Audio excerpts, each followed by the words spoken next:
everything I'm going to discuss is joint work with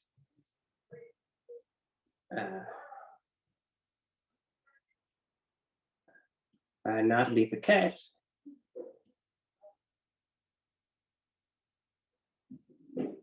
and Atul Sharma. So I want to start by explaining a little bit about what celestial holography is.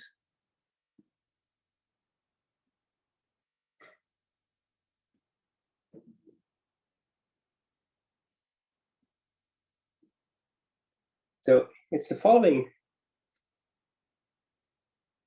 It's the following idea.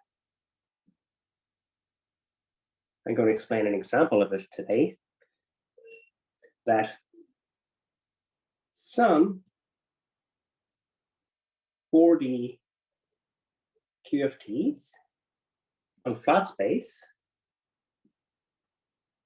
or indeed asymptotically flat space,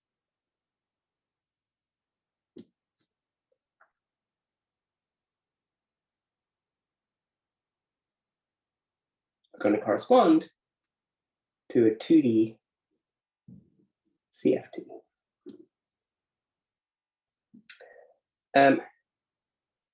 So the idea, the way we're supposed to set up this dictionary is we should start by thinking about how to parameterize massless states in any quantum field theory. So massless states are parameterized by a null momentum.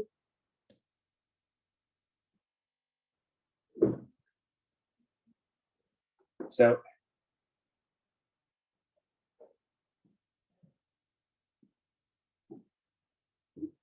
null momenta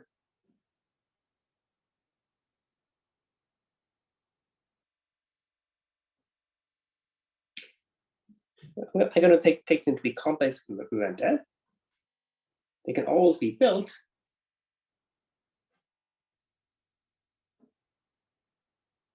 from two spinors. Lambda alpha, lambda tilde, alpha dot, by setting P alpha alpha dot equal to lambda alpha, lambda tilde, alpha dot. So here I'm using Penrose's notation. Lambda and lambda tilde are spinors of opposite helicity. And alpha, the indices alpha and alpha dot each take their two component indices. And the reason this is null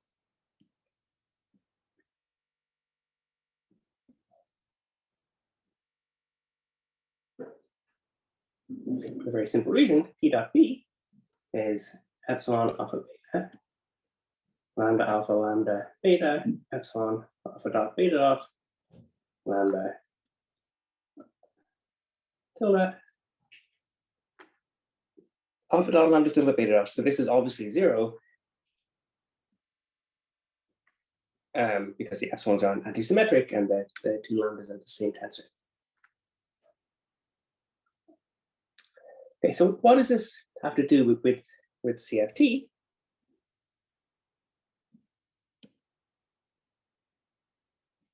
Well, in this expression, so we can scale lambda alpha to be 1z for a complex number z.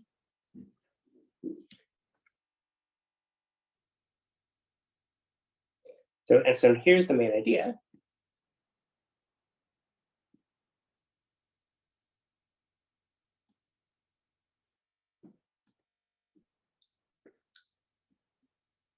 We want a two-dimensional CFT so that states of the CFT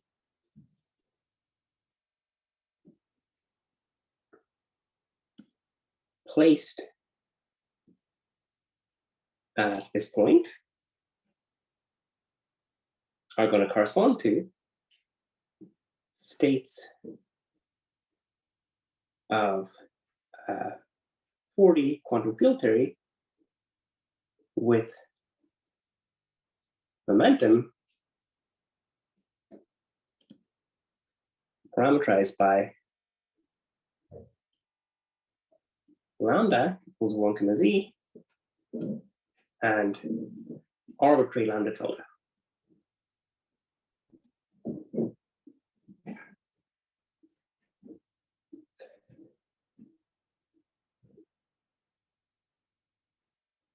So under this dictionary,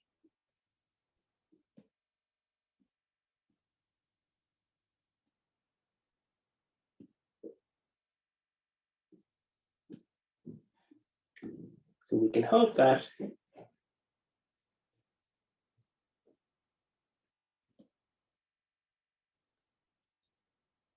amplitudes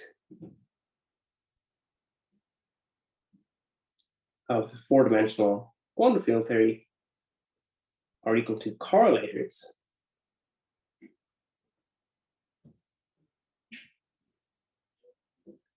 of the two-dimensional CFT. And, well, collinear limits, which are the singularities in amplitudes,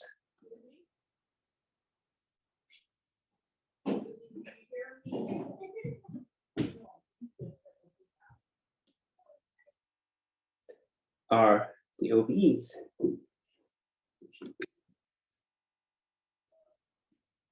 Of the two-dimensional CFT. Okay. So this is the kind of like building such a correspondence is a goal of the celestial holography program. So yeah, is a question? Yes, I often hear it said that if you're at the origin and you shoot something with some momentum, the place that ray will go on the two spheres surrounding you is the location of the operator associated with that momentum. Are your formulas saying the same thing? Pretty much, except if you were at a talk by somebody like Andy Strominger, he would emphasize something a little bit less. I'm taking a very kind of chiral perspective on this. So other people might emphasize that lambda tilde might be the complex conjugate of lambda, and then there's a reality condition on your state, and then I think what you said would be true. But I'm being a bit more relaxed. I'm assuming my momentum is complex. Okay, thank you.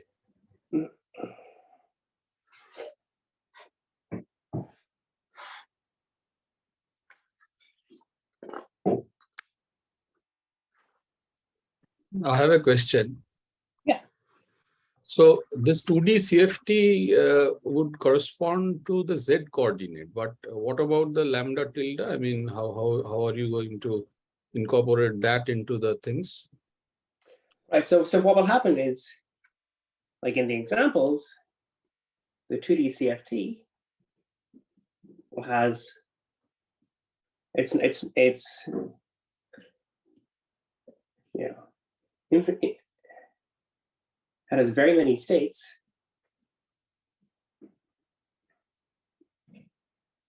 Let's see. So there's, we call it spin 4 is SU2 times SU2. Working in Newtonian signature for the moment. So the SU2, which rotates the lambda tilde, will be a flavor symmetry.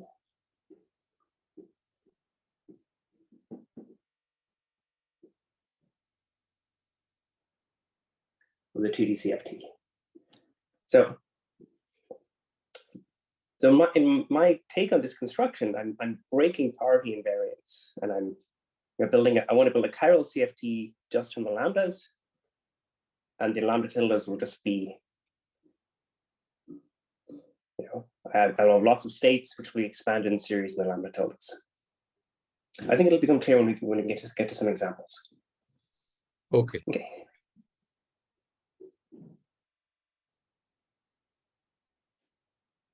Okay. So for me, as I said, I want this to be a purely chiral theory. So we can ask, let's see, so this is a lot to ask of a 40 QFT. So, because if it is true, then we could bootstrap the amplitudes using the familiar 2D CFT bootstrap.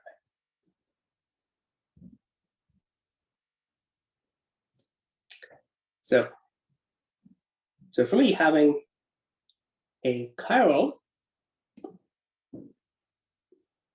celestial CFT is a sign of some kind of integrability.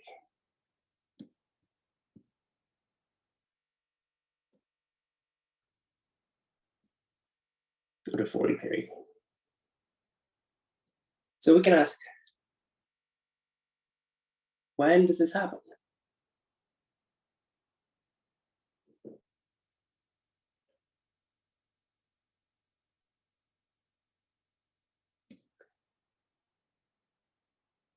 Well,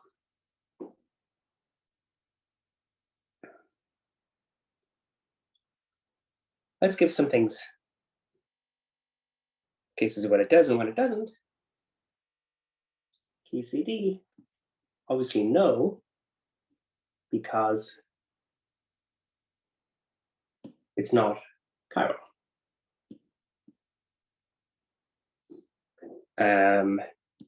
Self-Juliang Mills. This is some self-Juliang limit of QCD. Yes, at tree level, and sometimes at loop level.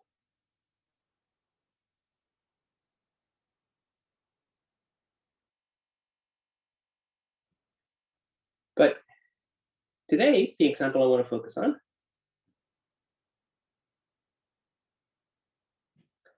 I want to show that this holds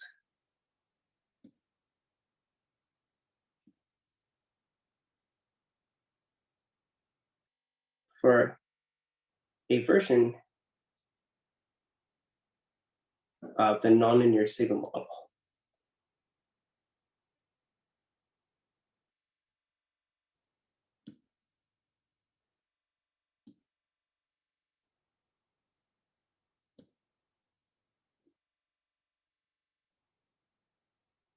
Question. Yeah. So your formalism depends on whether you have complex momenta, right? Yes. So, I mean, even in QCD, for instance, when you consider something like BCFW or things like that, you consider complex momenta there. So I was just wondering why you can't do it for QCD when you incorporate. Sure. So let me explain that. So are you familiar with the kind of angle bracket, square bracket notation from amplitudes literature? Yeah. Yeah, so I want a chiral algebra. And then I have these coordinates, Zi, which encode the lambda spinors. So collinear limits can only have like poles like this in a chiral algebra.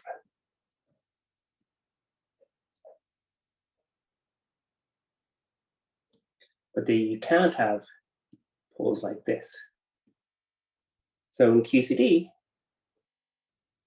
there's a tree-level splitting function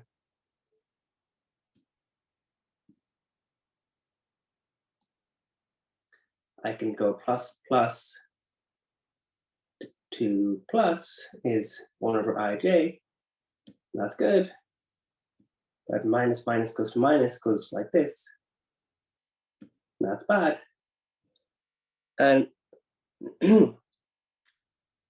So it's easy to see you can't build a chiral algebra from QCD. However, if I look at self-dual Yang-Mills, it just removes this vertex. So it works. And does that make sense? Sorry, just to confirm, is the angle bracket the contraction of two lambdas and the square bracket the contraction of two lambda tildes? Exactly, yes. Thank you, sir. Yeah, so I was just wondering, I mean, for MHV amplitudes, for instance, something like say the Park-Taylor amplitude. Absolutely. So Park-Taylor fits perfectly because Park-Taylor,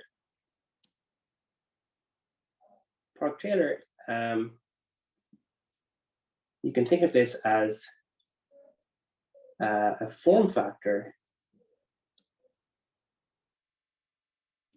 of self-dual Yang-Mills. So the self-dual Yang-Mills is this Lagrangian, and I place the operator trace b squared at 0. So if you think of Park-Taylor in this way, that it's a form factor of self-dual Yang-Mills, then it makes sense that it is a chiral algebra correlator, and that works. So any form factor of self-dual Yang-Mills fits into this formalism. So you're saying anything that can be formulated as self-dual Yang-Mills can be, I mean, part of the QCD that can be formulated as self-dual Yang-Mills can be handled in that way. That's what. Exactly, yeah. So, any QCD quantity can be formulated as self-dual Yang-Mills, where I place many operators trace b squared and I integrate over their positions. But if I just have one of them at the origin or some other operator at the origin, then it fits into this chiral algebra world.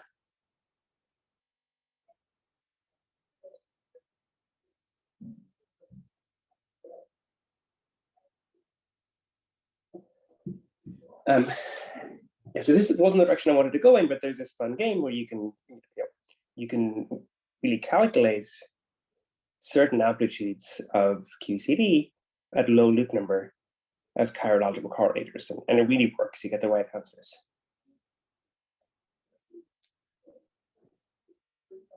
So let me move to the direction I was thinking of going in. So the nonlinear signal model is a field, does a map sigma from R4 to a group manifold. The Lagrangian is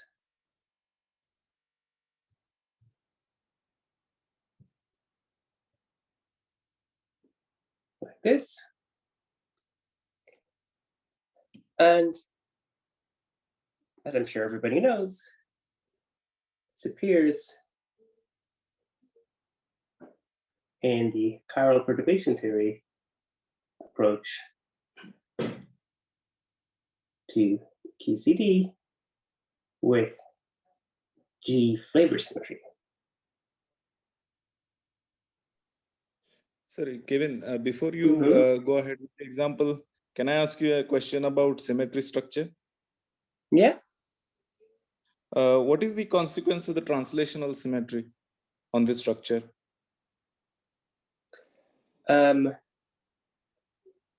Right, so the chiral algebra generally doesn't have rarely has a stress tensor, for instance, but I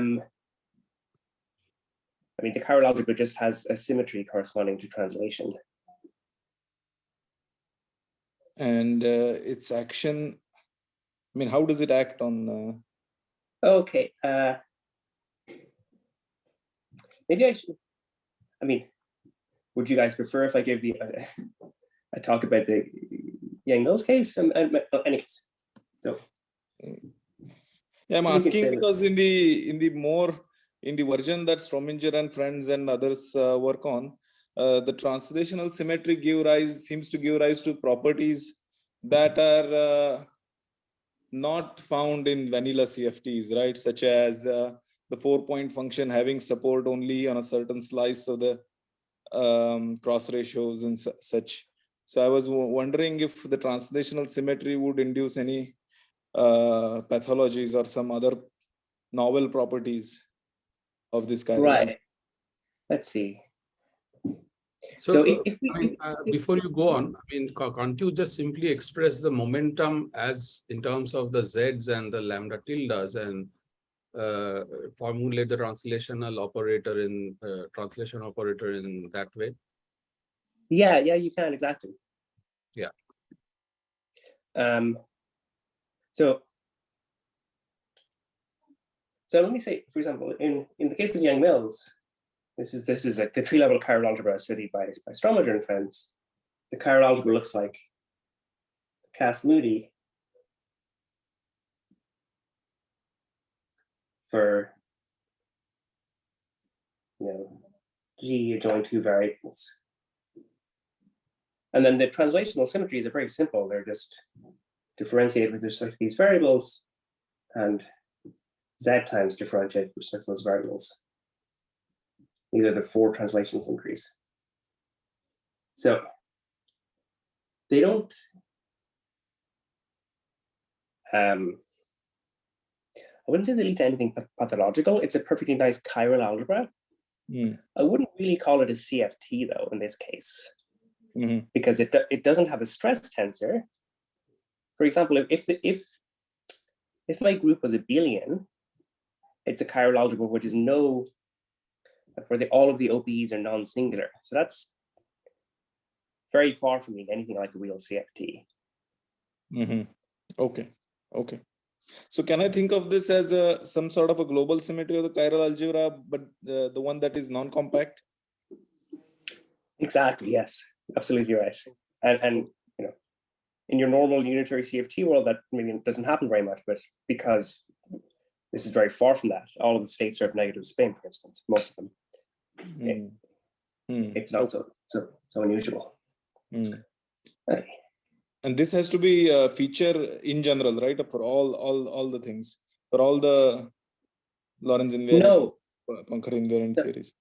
So this example, the nonlinear sigma model example, is better because I'm going to study it on a background which is asymptotically flat but not flat. And then the chiral algebra is really much closer to an honest CFT. I mean, there's a Lagrangian and a bunch of free fields, and I take the large N limit of something. I see. Thank you. Okay, so the nonlinear sigma model. So what I wanted to study is the nonlinear sigma model plus the WZW term. So what's the WZW term? So remember from the 2D model, 2D WZW model, I might have a map from my Riemann surface to the group, and then I can integrate over a 3 manifold the pullback of a class in H3, and where the boundary of M3 is equal to sigma, and this is the WZW term. In 4D, I might take sigma from the 4 manifold to the group, and I might take some 5 manifold, so plus X, whose boundary is X, and then I can study the integral over M5 of that pullback, the same 3 form, wedge a 2 form. That's really value in Z and X, all that matters. So it's the same kind of thing.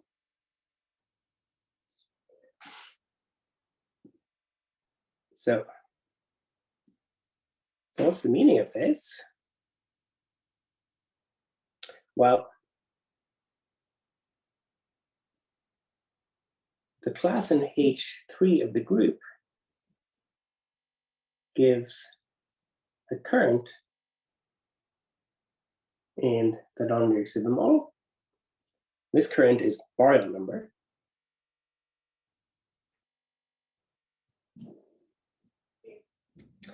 And what we're adding is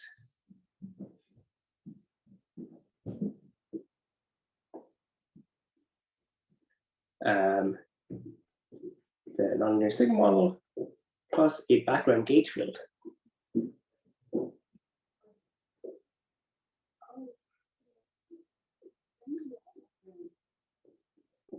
coupled to this.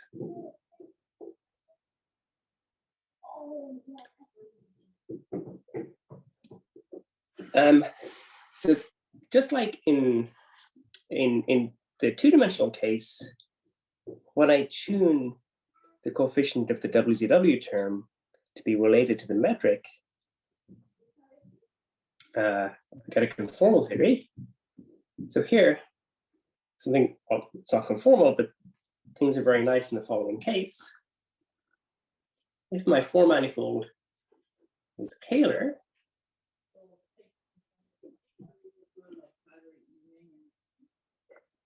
and this is the class of the Kähler form,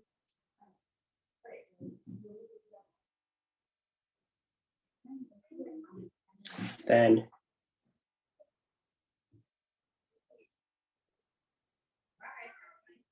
is a very nice theory called WZW4. So it was studied by Donaldson,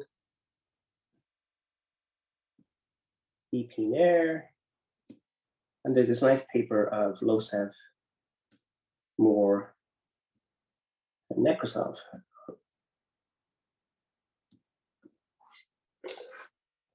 Sorry, are you going to explain why the current, the NLSM current gives a baryon number?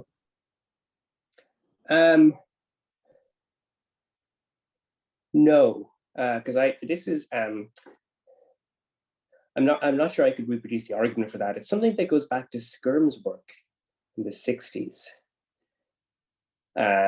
He wrote down a version of the nonlinear signal model and was interested in these kind of topologically charged quantities, and postulated that that would be the baryon. They would be baryons.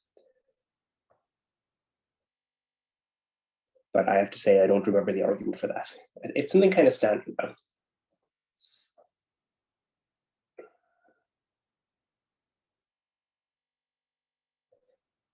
Okay, so in this example,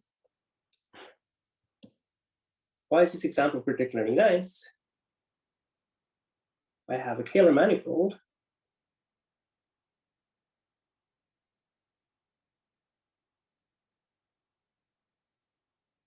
I'll run Lagrangian like this. And if J is the current, then the equations of motion turn out to be that del J 0, 1 component of J is equal to 0. So this equation is the Yang equation.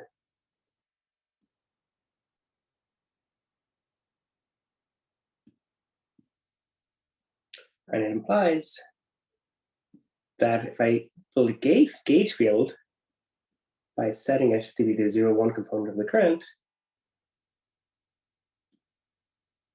this satisfies the self-Yang-Mills equation. So in this case,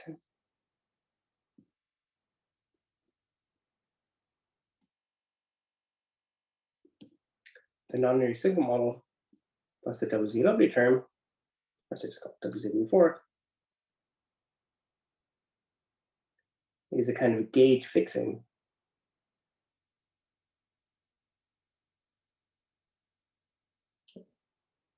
of self-Yang-Mills.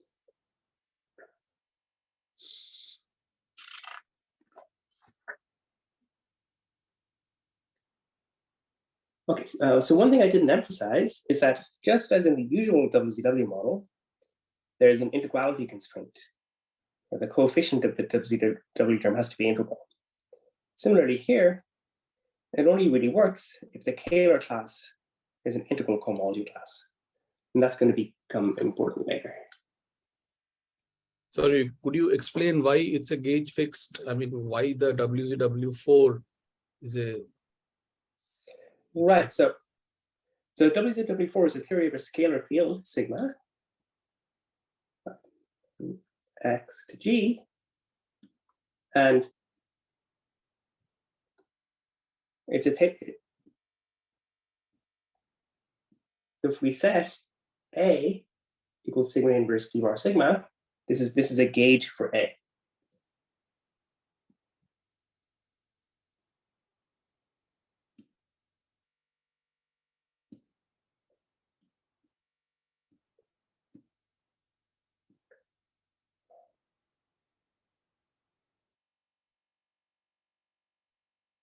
Okay. You can show that any solution of the self-dual, well, at least in perturbation theory, any solution of the self-dual Yang-Mills equation can be put in this form. And then in this gauge, the W4 equations of motion are just the same thing as the self-dual Yang-Mills equations of motion in this gauge.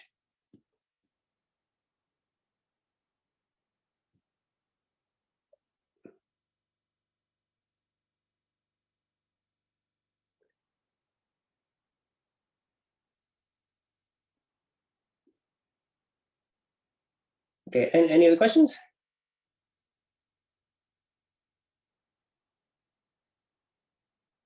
Okay, so I know this is a slightly funny example. Maybe it's not the most physically relevant example in the world. So I'm emphasizing it because this story of finding a celestial chiral algebra just works really nicely for this example. So to state the result,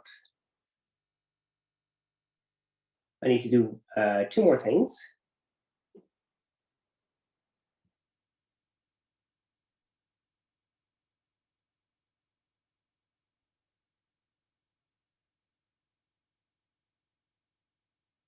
Firstly, the scalar potential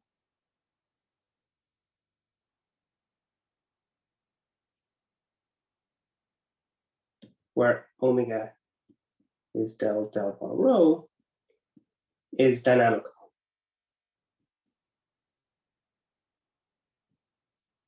And I don't want to write down the Lagrangian, but the equations of motion for this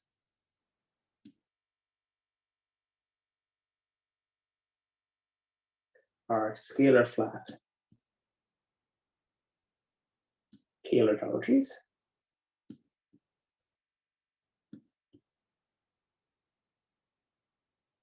So once I do this, the model is kind of gravitational. Okay, I'm not really going to talk about this point more. I just wanted to be honest about it. And the second is that we can work on a very particular Kähler background.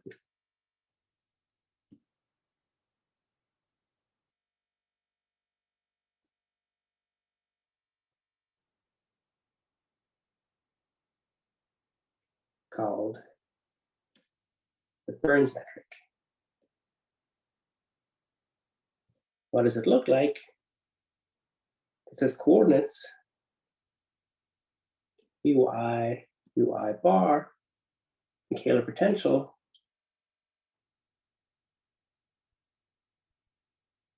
which is u squared plus log u. So this is some asymptotically flat manifold.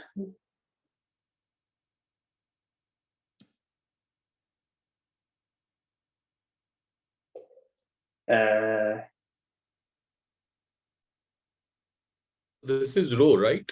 This is rho. Yeah, like the kind of background row. Yeah. And then it can be perturbed by dynamical fluctuations. So this is some asymptotically flat scalar flat manifold. It's not Ricci flat. And well, what to say about it? And it has a compact two sphere in the middle.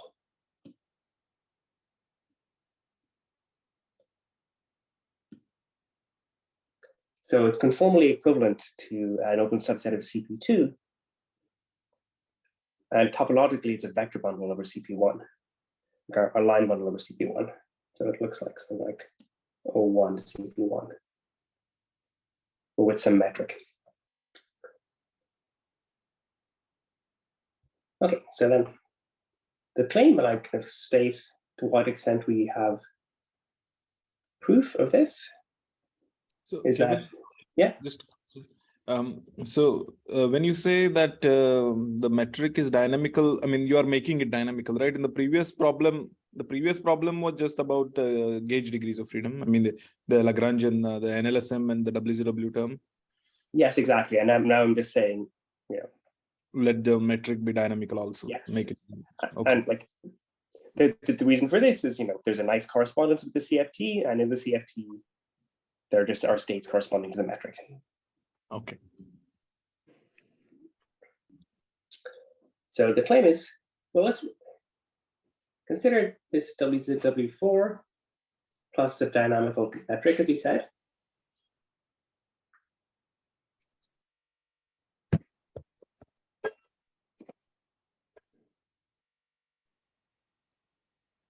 It has some Lagrangian.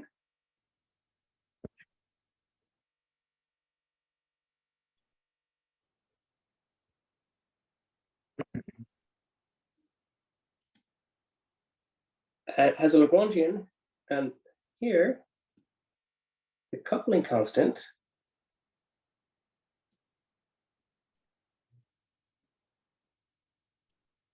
is an integer. Just like in Chern-Simons,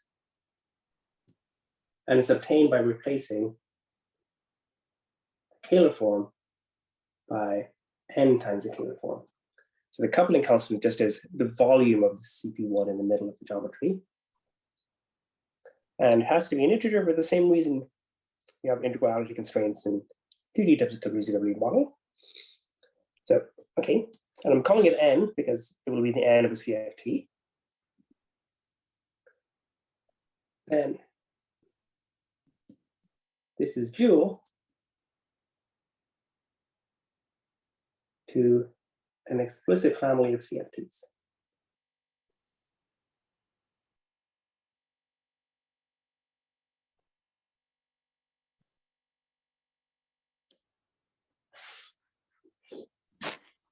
Sorry, and in the action, is there an extra term for the fluctuations of the metric? Yeah, I didn't write that down. Okay. It's quite complicated. Oh, it's okay. Okay, thank you.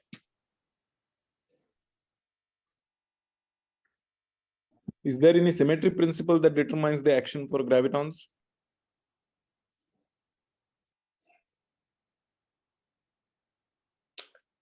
Well,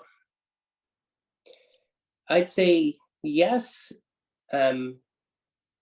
The way we determine the action for everything is by asking that everything comes from a theory on twistor space.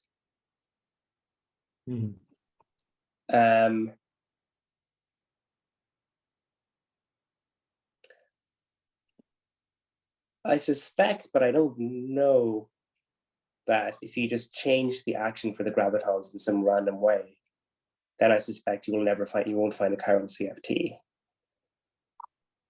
So Okay. I think this duality is a strong enough constraint to pretty much fix the terms in this Lagrangian. At least I suspect.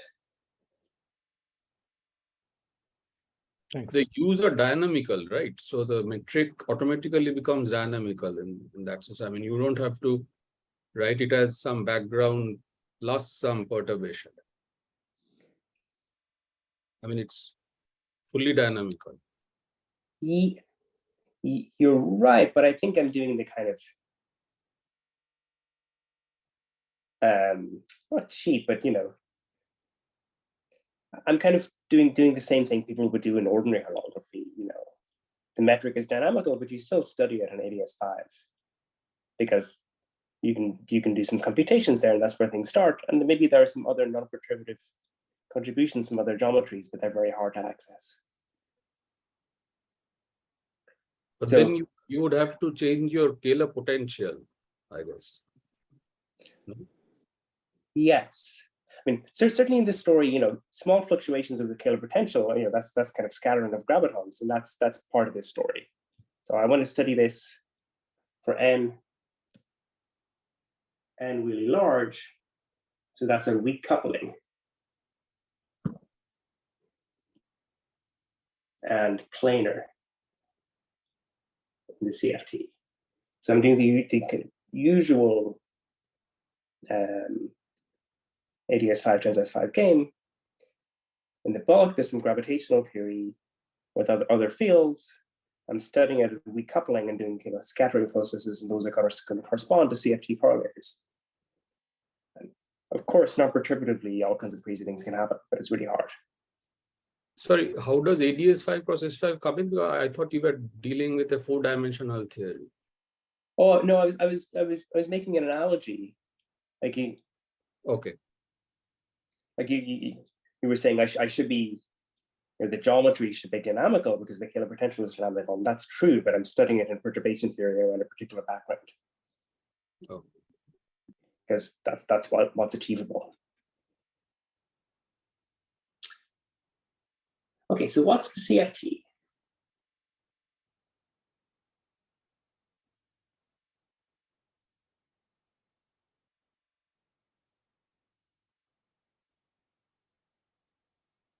So it's going to be a BRST reduction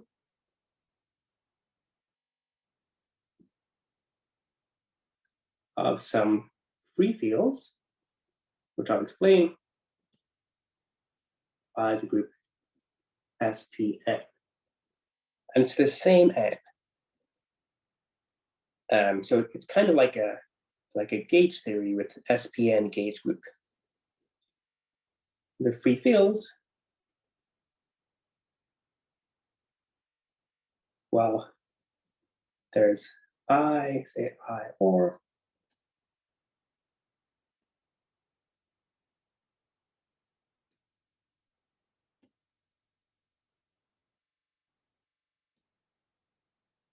and X,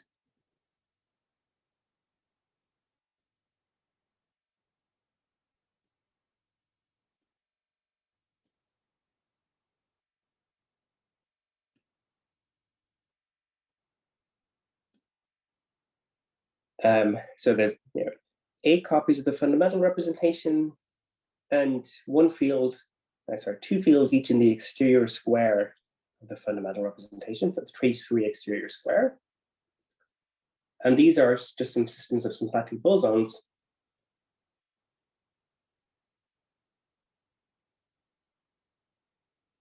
So like I or, IJS goes like 1 over Z, delta IJ, 1 over ORS.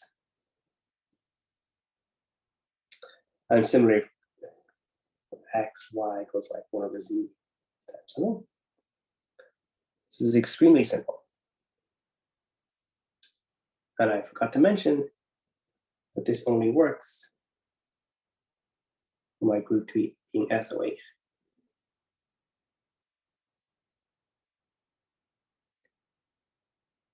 So this is the OPE you are saying, right?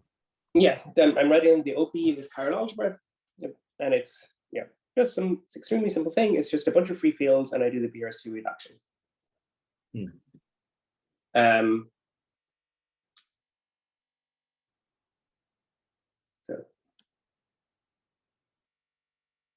So unlike ordinary Yang-Mills,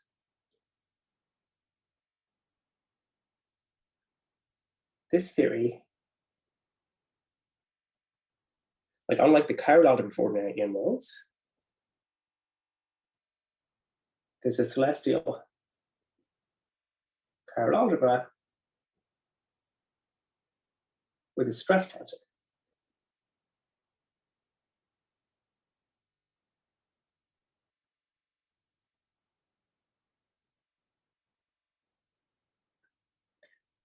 So it's really a seed. It's much closer to an honest CFT than the cases one gets by looking at flat space. And for example, it also contains the SO8 Casimudi at level -n.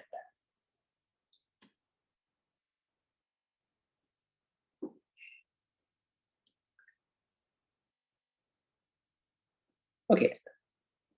I want to say more about the consequences of the statement and why it's true in a sec, but are there any questions? Sorry, one tangential question. This, I mean, in case you know, happen to know, there is this work on chiral algebras, the relation between chiral algebras and n equal to 2. Oh yeah, this is superconformal. absolutely Beam, Rastelli, those guys. Mhm. Yeah, this is the chiral algebra for, you know, there's a famous class of n equals 2 superconformal field theories with SO8 flavor symmetry. The And one this with is the the SU2, the one with the SU2 with 4 flavors. exactly, and then it keeps going. I mean, you can see the 4 flavors here. That's the I. Right? When n is 1, the x and y just disappear, and you just have the 4 flavors. I But see. it keeps And going. then That's PH group. right. Yeah. I see. Yeah. Okay, thank you. Yeah. So it's And that algebra. I see. Is this a coincidence, or is there a reason behind this? There's some extremely elaborate like derivation, because this WZW4 comes from some topological string on twistor space. The topological string on twistor space is then related to the physical string, which is then related, you know, to the brain realization of that for n equals 2 theory. I see. Okay, thank you. So to be clear, I mean, these fields are functions of the Z and the lambda tilde, right? No, just of the Z. Just of the Z. But And the lambda tilde arises in the following way. okay. So let me explain this. So how does the correspondence go?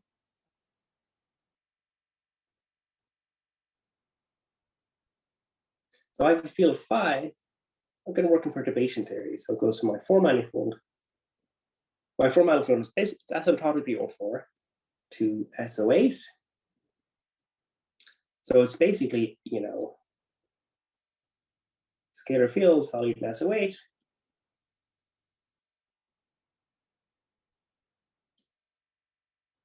SO8. So a state is parameterized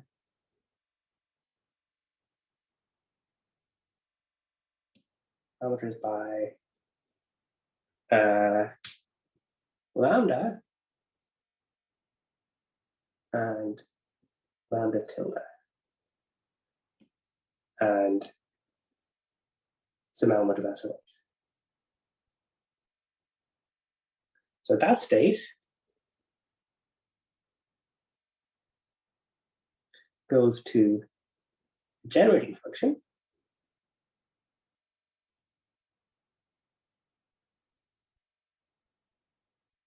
Following way, so I take state phi, constant z, lambda tilde, and some element of SO8.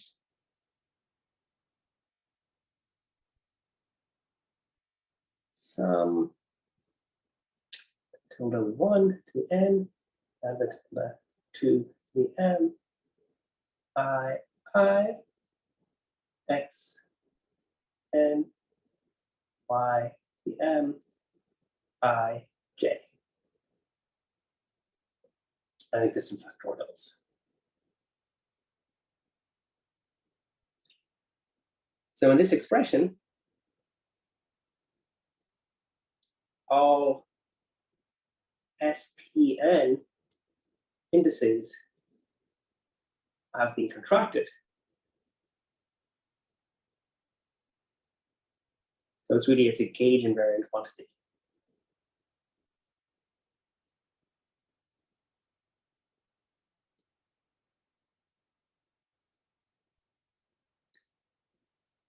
So then the lambda tildes is just how many x's and y's I have.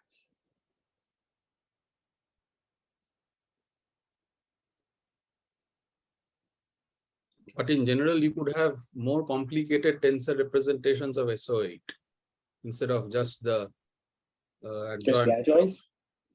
Yeah. It turns out let's go back to look at the fields. If we're going to study at large n, as people typically do, you study the single trace operators. The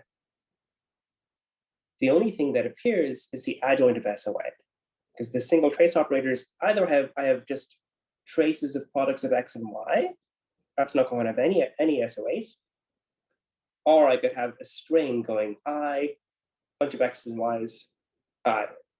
And that, if you think about that, that lives in the adjoint specifier. And then those are the only things that appear in the BRST cohomology of large N.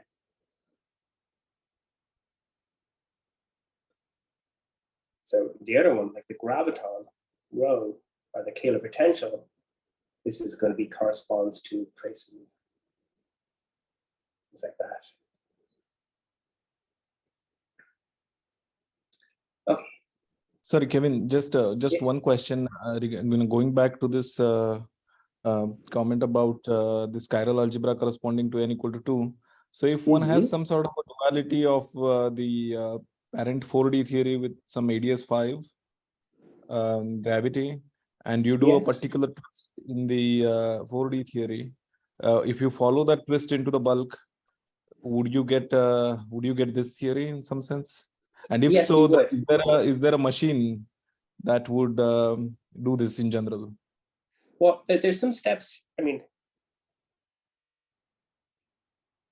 there's a machine that is being built by like people who study pure spinners, but there are some steps that are missing. So what's expected to happen is ADS5 times S5, and then you do some kind of twist, and ADS3 times S3, it localizes ADS3 times S3, and what lives here is some topological string. And this is going to be, well, this is SL2C, and that turns out to be the twister space, well, an open subset of the twister space of the Burns geometry, which we're using. So this is where we came up with this, right? But I kind of can't ever give a talk like this. I don't really assume people know twister theory. So, so you might have asked, like, where did this weird back reaction with this logarithmic Kähler potential? Why is that the right thing to do? It is the right thing to do because its twister space is ADS3 times S3. So. I see. Okay. Thank you. Yeah, sorry for this tangent. Oh, no. And I should say that this step here is not really being derived carefully, but I think people sort of know how to do it, and I hope they'll do it soon. So n equals 4 seems like a first natural candidate for this, right? Yeah, you could do n equals 4, but then I mean, if you work on this ADS3 times S3 picture, this is something I studied with Davide. You think of this twist of n equals 4. But the annoying thing is then if you study what field theory on OR4 you get, it's some less natural than the one we're studying here. Okay. Thank you. Okay, so maybe I won't have time to say. So this picture is like the motivation for why we think this should be true. All we're doing. So the result is it's a combination of two things, like some twisted holography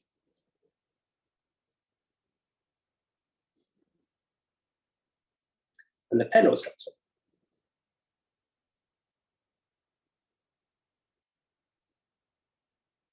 But on the other hand, so twisted holography, and we kind of know this in the planar level.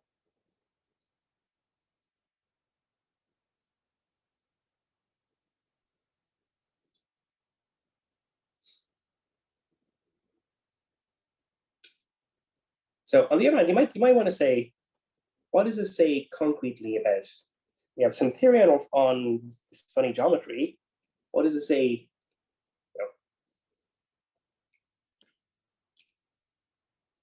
Concretely,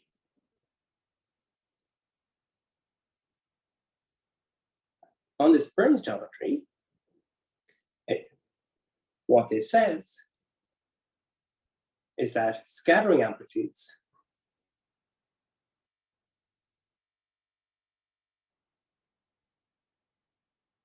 at tree level of WCW4, or if you prefer, sub-tree line nulls, because the tree line null is the same thing, are equal to planar correlators of the chiral algebra we mentioned. So this is an extremely concrete statement.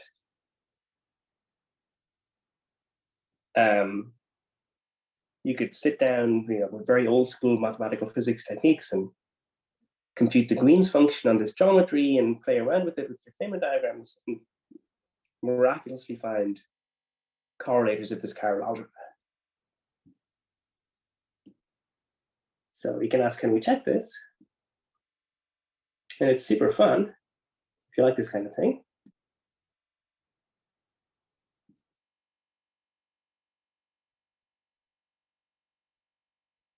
So for example,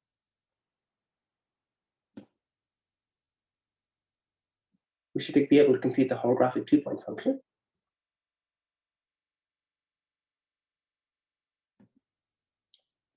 I should take two states, Z lambda tilde, phi 2, E2, lambda tilde 2.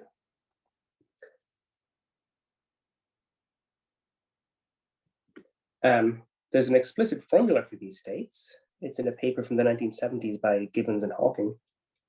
The formula is a kind of a correction to the expression for a massless state in flat space. And then we can consider the holographic 2-point function, which looks like this. And this is going to be some function of C1, C2, lambda tilde 1, lambda tilde 2. When you compute it, turns out to be a Bessel function. Well, I say you computed. This part was done by Atul Sharma as my collaborator. So you get at this.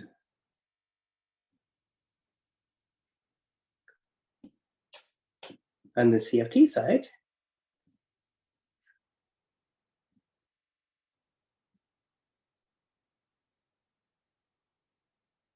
this is some kind of sum of open string states like that.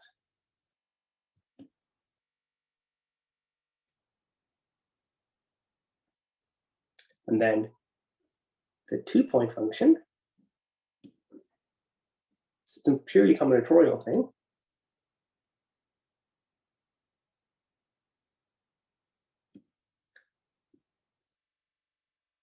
Because it's basically a free theory. It looks, it's kind of with contractions. And it turns out that they're the same. Is exactly the same Bessel function.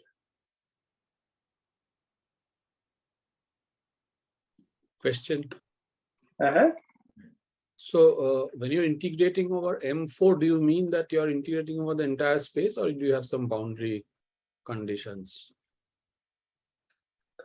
Yeah, this isn't, I mean, because these are unshelled states, this in the integrand is a total derivative. So indeed, everything localizes to the asymptotic boundary. And the Z1, Z2, lambda or tilde, lambda tilde 2 are coordinates on the boundary? They're not, they just parameterize my state. My state is like some kind of exponential of stuff involving Zs and lambda tildes and coordinates.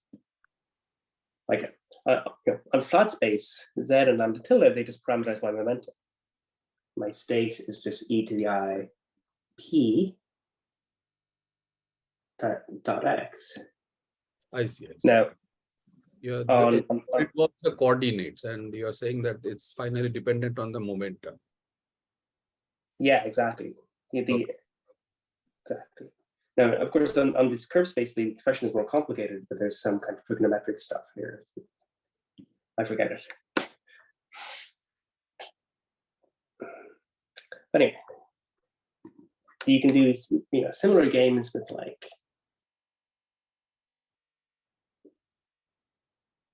this kind of thing. And this will to give you OBE coefficients. And you want to relate them to collinear limits or splitting functions. And it's all super explicit, and we can, for this particular one, we can check it to some order. I mean, the first couple of terms.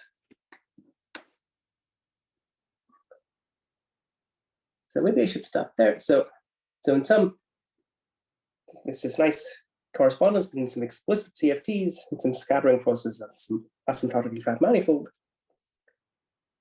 And the way it's derived is by thinking about ordinary holography on twistor space. But then it leads to this very concrete relationship between tree-level scattering amplitudes on this geometry and chiral-algebra correlators. Okay, so I think I'll stop there unless there are more questions. I have a question. Mm-hmm. So from the twistor space perspective, I understand that you're placing a surface operator supporting the symplectic bosons on the twistor sphere. Exactly, So yes. I would imagine that this would come with some kind of anomaly, in the sense that if you think about low dimensional Chern-Simons theories, the 4-dimensional Chern-Simons theory, and there was a recent work where Asan Khan, where the anomaly was cancelled using the gravitational anomaly for the Chern-Simons theory. But here, I think it's already in a sense cancelled, I think, the Kähler gravity, the gravitational anomaly. Well, let's see. Do you mean the anomaly? Let's see, yes, I mean, anomalies do play an important role. So let's go back up. So you might ask why I chose SO8. I'm not sure if this is exactly your question. SO8 appears because, for two reasons. This BRST reduction is anomalous, except in the case of SO8. And that's related to the fact that the n=2 superconformal field theory, well, it's only superconformal in that case. Yes. It also appears because the theory we're putting on twistor space, it's a kind of type 1 topological string, so it involves holomorphic Chern-Simons. And generally, holomorphic Chern-Simons has an anomaly, but SO8 is the case, one of the only cases I know it can be cancelled. I see. So there's no anomaly coming from the surface operator itself. That means if like a gauge anomaly, which needs to be cancelled. I mean, that cancellation is the back reaction, I think.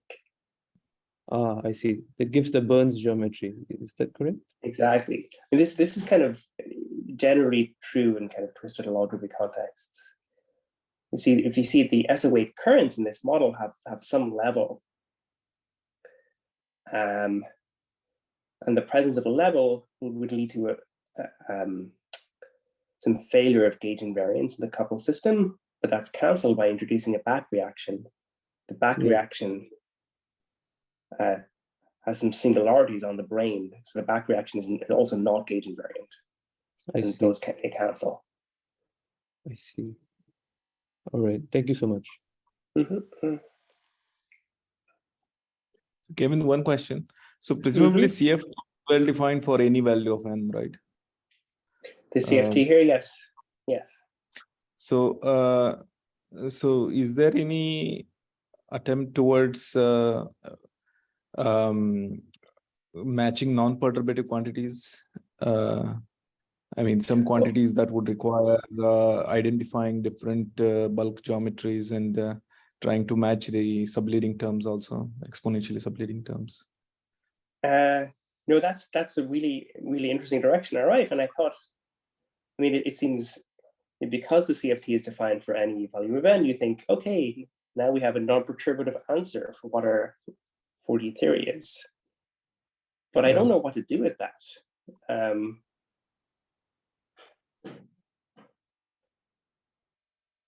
I think the closest thing in this direction is there's a really nice paper of Kasia Budzik and Davide Gaiotto, where in a similar context, they study determinant. In the CFT, I can make operators that are determinants of these matrices X and Y. And those those should correspond to some kind of branes in the bulk, and it'll be really finite head objects.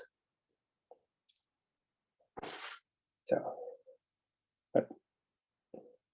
I see. But are there any natural candidate geometries that fill up the bulk, which would one could interpret them as subleading saddles? Yeah, let's see.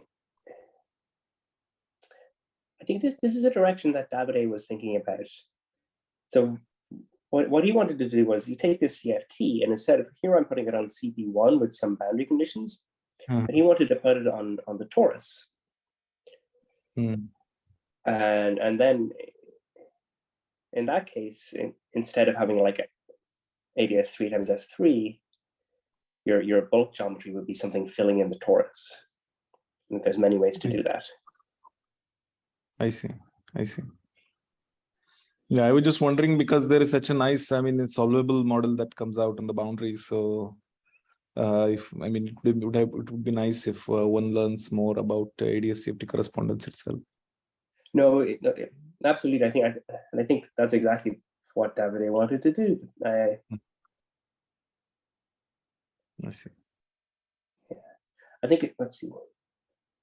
So is the suggestion here that you can kind of probe the bulk ADS5 cross S5 through the celestial CFT or something like that, chiral CFT? Is that?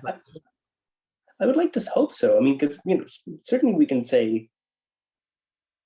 The chiral CFT tells us how to scatter particles which start at infinity and go through the bulk. Go through the bulk in the sense of the ADS5 bulk? Well, in this context, it would be the bulk in the sense of this Burns geometry. But I do feel it's analogous to the standard story. The Burns geometry is something that is asymptotically flat, you're saying? Yes. And okay. Sorry, Kevin, I missed why you like this particular holography as opposed to the ADS3 one. What does going to the twister space by me? Oh, I think that's a fair comment. Okay. You could have said why not just study the topological string on ADS 3 times S3 and ignore this twister space? Well,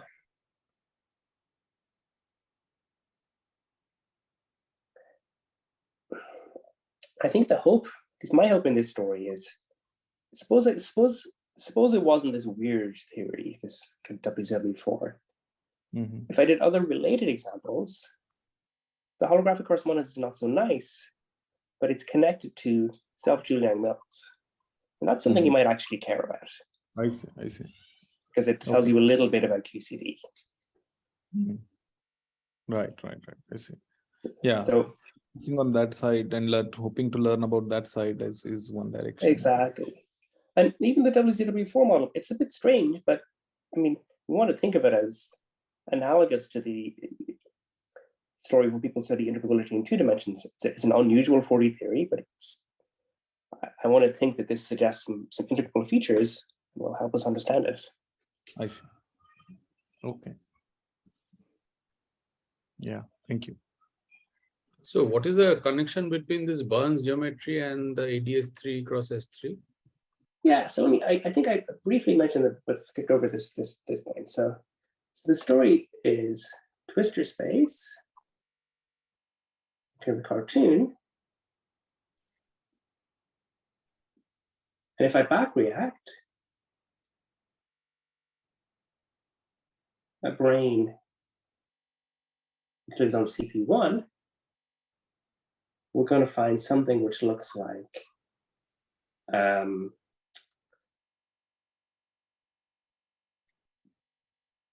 has an open subset which looks like SL2C, which is Euclidean ADS3 times S3.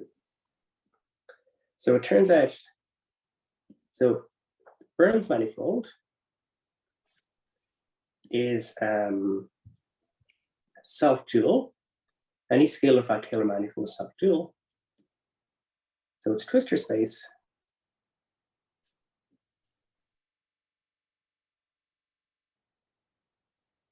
is going to be a complex 3 manifold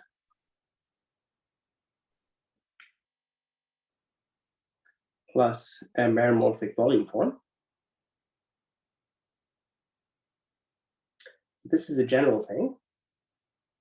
If I take any scalar fact-scalar manifold, the twistor space is a complex threefold with a meromorphic volume form, and the volume form tells you about the Kähler structure. And this complex threefold is just away from the poles of the volume form. It is equal to SL2C with its natural volume form.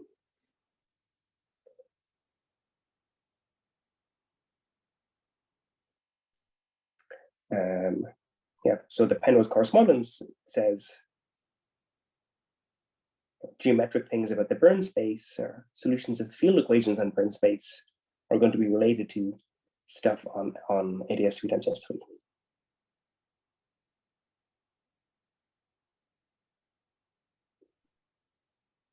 Are there any more questions for Kevin?